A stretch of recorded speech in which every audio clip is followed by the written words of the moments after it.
Hero Vijay దేవరకొండపై గిరిజన సంఘాల joint action committee నాయకుడు అశోక్ రాథోడ్ ఫైర్ అయ్యారు. విజయ్ దేవరకొండపై అట్రాసిటీ కేసు నమోదు అయిందని, అలాగే తెలంగాణ రాష్ట్ర వ్యాప్తంగా కేసులు నమోదు చేశామన్నారు. పాకిస్తాన్ ఉగ్రవాదులతో పోల్చడం సరైనది కాదన్నారు. తమ కమ్యూనిటీని అవమానించాలని చూస్తున్నారన్నారు.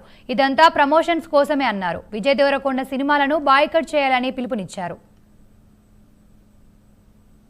రాయదుర్గం పోలీస్ స్టేషన్లో ఎస్సీ ఎస్టీ అట్రాసిటీ కేసు నమోదైంది. గిరిజన సంఘాల జాయింట్ యాక్షన్ కమిటీ ఆధ్వర్యంలో తెలంగాణ రాష్ట్ర వ్యాప్తంగా అన్ని పిఎస్లలో గిరిజన ట్రైబల్స్ని వారి మనోభావాలు దెబ్బతీసే విధంగా హీరో విజయ్ దేవరకొండ గారు రెట్రో ప్రీ రిలీజ్ ఈవెంట్లో గెస్ట్గా పాల్గొని పాకిస్తాన్ టెర్రరిస్టులతో పోల్చి 500 సంవత్సరాల క్రితం ట్రైబల్స్ కొట్టుకున్నట్టు, కనీసం బుద్ధి లేకుండా, కనీసం కామన్ సెన్స్ లేకుండా కొట్లాడుకుంటున్నట్టు ఈరోజు పాకిస్తాన్ టెర్రరిస్టులతోని ఈరోజు గిరిజనులను పోడ్చడం ద్వారా ఈరోజు గిరిజన సంఘాలు అన్ని సంఘాలు కలిసి ఈరోజు విజయ్ దేవరకొండ గారిపై ఎస్సీ ఎస్టీ అట్రాసిటీ కేసు నమోదు చేయడం.